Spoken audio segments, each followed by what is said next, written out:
서울 아파트나 다주택을 낙찰받고 대출을 많이 받게 신탁 대출을 하는 경우가 있어요. 옛날에 이랬습니다. 우리 수강생이 도봉구 아파트 낙찰받았어요. 작년입니다. 작년 7월에 법인을 받았어요. 18에 103014.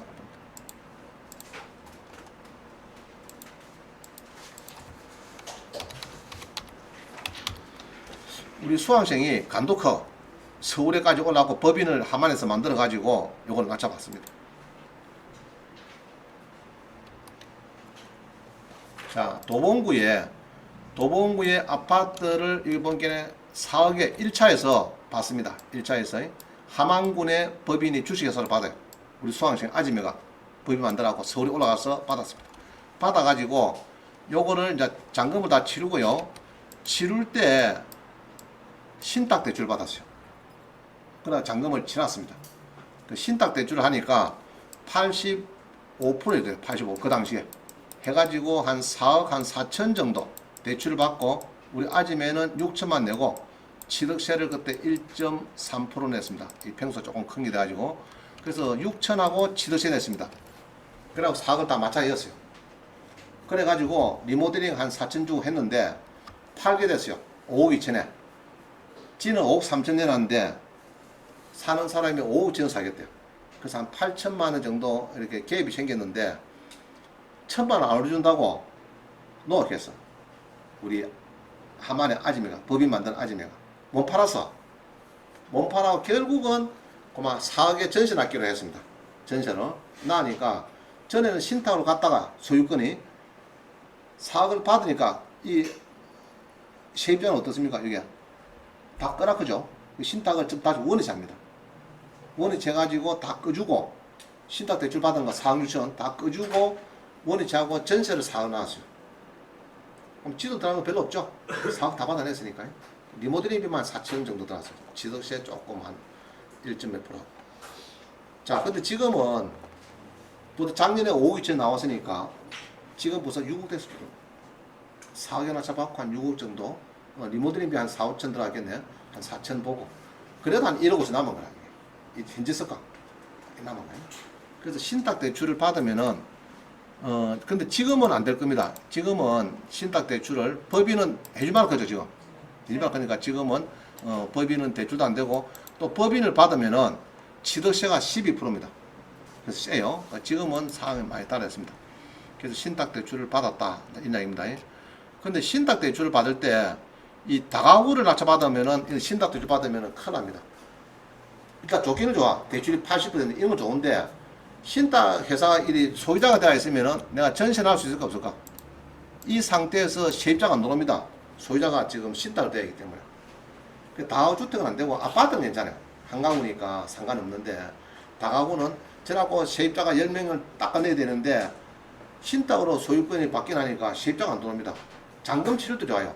뭐 대출 80% 한다는데 소유권은 방법이 없으니까 신탁 대출 좋은 거는 방법을 안 하니까 소유권을 누가 줘버리면은 방백을 안 하고 대출이 80% 하고 이런 게 있습니다. 있는데 다가구주택은 임대 납기가 더럽더라 내가 보니까. 그래서 아지매가 연락사받고 잘했어요. 자, 그 다음 봅니다. 수도권 과밀 억제권역 안에 설립한 법인이 본점 설립일로부터 5년 이내에 과밀 억제권역에 있는 부동산 경우는 중과된다. 이게 무슨 말이냐 이런 겁니다. 아까 이게 함안에서 법인 만든 사람이 서울에 상가나 아파트나 이런 거 받을 때는 중과라는 게 없어요. 없는데 수도권 과밀 억제권역 안에 있는 법인이 5년 이내 과밀 억제권역 안에 상가나 공장이나 뭐를 취득하면은 중과가 된대요. 중과가 중과 세율이 여기 보면은 이제 이런 게 있습니다. 뭐 9.8% 뭐 이렇게 해서 막 이 중과가 있어요. 이런 게 중과가 많이 있습니다. 그래서 서울에서 법인을 만들어 갖고 5년 이내 법인이 낙찰받은 중과가 되니까 옛날에 5년 이상 지난 법인을 팝니다 이런 게 있어요. 왜 팝니까? 중과 피해라고 그런 게 있었어요. 자, 그래서 이제 중과가 있다. 그걸 기억하셔야 됩니다. 우리 차원은 상관없어요. 차원을 만들어 서울 받는 건 상관없는데 수도권 안에 낙찰된 사람이 법인 만들어갖고 안에 것도 받아 챙기면은 상가나 토지나 뭐 중과가 많아 이게 조심해야 됩니다. 자, 법인 낙찰할 때 조심해야 될 세 가지 자 봅니다. 농지 절대 받으면 안 됩니다. 법인 명의로. 여러분 경매법인 만들었죠? 농지는 절대 안 되는데 농증 발급이 안 되는데 only 예외 조항이 있어요. 영농 여건 분리 농지는 제외한다. 요거는 농지법 발급됩니다. 자, 그 다음 아파트 전용이 85제곱미터 초과하는 건물에 대해서는 부가세 10% 부담이 있습니다. 부담, 이 뭐냐 하면 이런 거예요. 이 아파트가 토지가 2억 3,400, 건물이 1억 5,600 아파트를 크면은 여러 대형 평수를 받으면 중대형을 받으면요 1억 5,600에 10% 1,560만 원 부가세 부담이 있으므로 깎아줘야 돼요. 매수자한테. 그래서 법인이 받을 때는 환수 잘 들으세요. 법인가 있으니까 85 초과를 받으면 안 돼. 이하를 받아야 돼. 그럼 부가세 문제가 없어요. 그런데 85 초과를 받아버리면은 10% 매수자 보고 당신이 부담하사고 하면 안 삽니다. 그럼 결국 내가 부담해야 돼. 부담하면 10% 빼주는 수밖에 없어요. 방법은. 그래서 이제 그런 문제 있고요. 그 다음에 아파트 개인민하처는 취득세가 1.1% 상가는 4.1%인데 마찬가지로 창원에 본점 있는 법인도 옛날에는 작년만 해도 마찬가지인데 지금은 12%로 법인을 낙찰받으면 주택 아파트 이런 거는 취득세가 높다. 자, 됐죠? 지금 정부에서 주택 아파트로 장난치는 법인은 취득세를 12% 올린대요. 그래서 이거 조심해야 돼요. 자, 취득세 요거는 표가 만들어졌는데 이거는 우리 그 서울에 신동섭 LBA 전무가 만들어 옵니다. 내가 어제 카톡 왔어요. 그냥 좀 잘라 붙이는데 아마 여기 조금 틀린가 봐. 비과세에서 조금 틀려가지고 자기가 다시 왔어요. 이 표가 정확합니다. 정확하니까 취득세에 대해서 없는 사람은 이 표를 보고 다시 공부하면 됩니다. 여기가 정확해요. 지금 행정안전부에서 여기 취득세에 대해서 농특세가 조금 계산 방법이 틀린가 봐. 그래서 이걸 바꿔놨으니까 이렇게 2주택. 자, 2주택 봅니다. 2주택 6억 이하 1.1%, 85제곱 초과는 1.3% 이런 거 있죠. 그럼 이 조정 2주택, 일반 세주택은 일반 세주택 몇 개입니까? 9%네, 9%. 우리 일반 내주택은 13.4%, 12.4% 막 됩니다. 그래서 자, 다시 봅니다. 우리가 창원에서 주택이 3개 다 크면은 32평짜리 이하다 크면은 8.4, 32평짜리 넘으면은 9% 갑니다. 그럼 주택이 4개면은 12.4에 13.4. 이해가시죠? 이렇게 갑니다. 주택이 4개면은 12.4. 주택이 3개면은 창원에 취득세가 8.4% 갑니다. 8.4%. 조심해야 돼요. 그래서 이걸 좀 참고를 하시고. 그 다음에 신탁에서 공매에 대해서는 64강, 136강이 있으니까 요거를 한번 보시면 됩니다. 집에서 보세요. 자, 그 다음에 뒤에 봅니다. 법인 명의로 왜 낙찰을 받을까? 이게 세율입니다. 세율.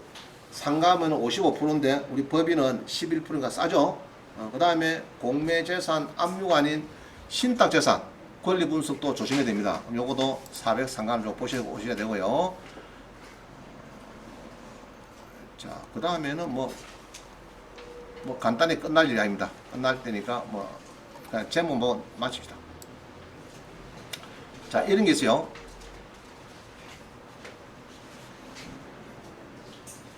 인천에 공매 재산 중에서 매각이 검색도 안 되면서 구입할 수 있는 것이 수의계약 가능 물건이 있습니다. 인천 투기과열지구의 도시형 생활주택 9건을 낙찰받아고 자꾸 전화 와요. 이 새마을금고에서. 자, 한번 봅니다. 이런 것들이 도시형 생활주택이잖아. 도시형 생활주택은 뭡니까? 아파트는 뭐고 도시형 생활주택은 뭐예요? 정부에서 전세가 심화되니까 주차량을 좀 완화해 준 겁니다. 그래서 들어가면 안 좋은 거는 주차 대란이 있어요. 여기는 주차가 굉장히 빡빡합니다. 그게 좀 안 좋아요. 자, 여기 보니까 5,280인데 공매에서 수개된대요. 그래서 5억 8천에 요거를 투자를 하면은 9개인가 있는데 월세 1억에 보증금 1억에 400만원 정도 받을 수 있으니까 좀 낙찰을 받으세요. 해가지고 저한테 자꾸 전화 와요. 요 명함이 있네. 자, 뒤에 봅니다. 명함 있죠? 요 정석기 차장이 전화 옵니다. 그래, 이야기 들어보니까 여기 이거 전화해 보세요. 전화해 보면은 요게 402호는 팔렸대요. 요거는 팔렸고, 요거는 팔렸고 10개 중에서 9개가 남아있대요. 이렇게 해서 한 5억 얼마 남아있는데 9개를 사라 해서 내가 못 샀다겠어요. 왜냐 그러면은 내가 9개 사면은 도시형 생활주택도 주택을 보거든요.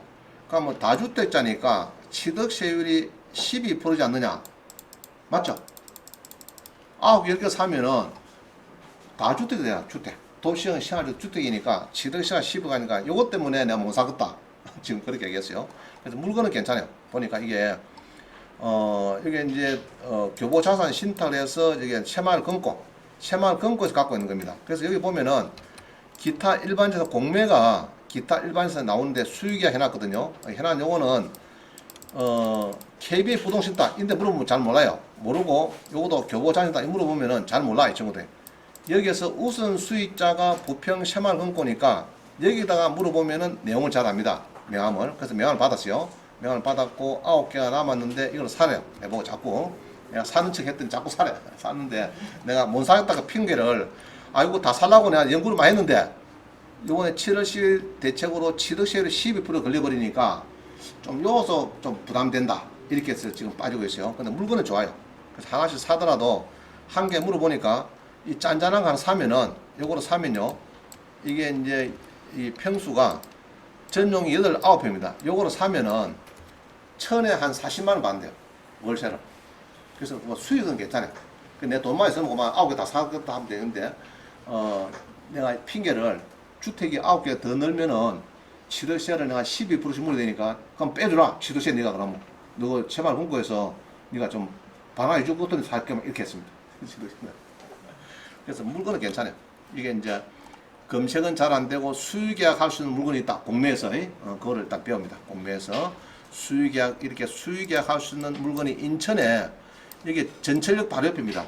그래서 세입자한테 물어보니까 장점이 뭐냐 했기에 월세가 좋대요.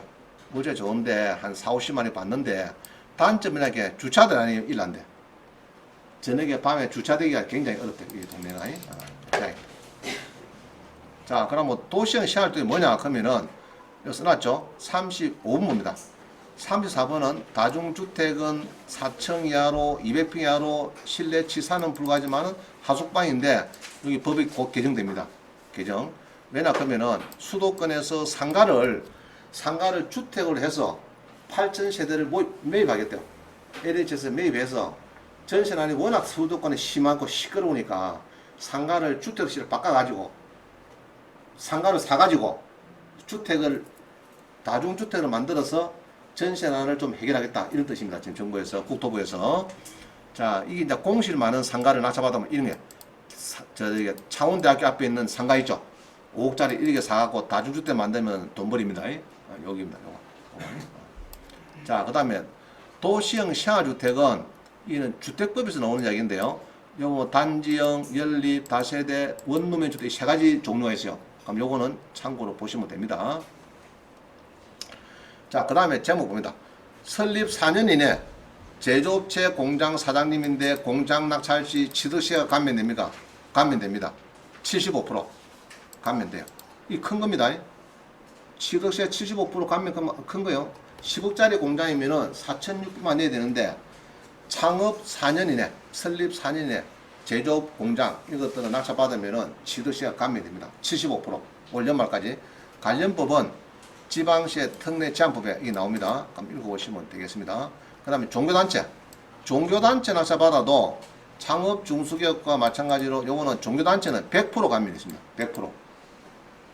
여러분 아까 교회 낙찰받았죠? 서류는 복잡한데 낙찰받으면은 100% 감면이 되는데 요 근거법은 지방세 특례 제한법 50조에 나옵니다. 50조에 나옵니다. 자, 그 다음에 요거는 지방세 감면 신청서 양식이 있어요. 특례 제한법에. 이렇게 해서 목사님이 구청에 가서 신청하면은 감면이 됩니다. 자, 그 다음 봅니다. 수도권 과밀 억제권역 안에 설립한 법인의 공장 토지 취득세 중과시 아까 설명했다 그죠? 그래서 과밀 억제권역이 뭐냐 그러면 여기 있네요. 과밀 억제권역에 수원도 들어가네. 수원이나 성남 뭐 요런 데서 법인을 만드는 사람은 고양시, 의정부시까지 들어가네. 요런 데서 법인을 만드는 사람은 5년 이내 법인 만드는 뭐 한다고요? 취득세 중과. 아까 중과조항 있죠? 상가나 뭐 낙찰받을 때 중과조항 있습니다. 그 이야기를 합니다. 그래서 이제 수도권 우리 창원에 법인 만드는 아지면 상관이 없고 서울 낙찰받아도 수도권에서 받은 사람이 5년이 안 됐다. 그래서 이제 보면은 5년 지난 법인을 팔아먹습니다. 그거 막 옵니다. 서울의 법인인데 비싸게 팔려요. 왜냐 그러면은 중과조항이 안 들어가니까 그냥 그런 이야기가 있어요.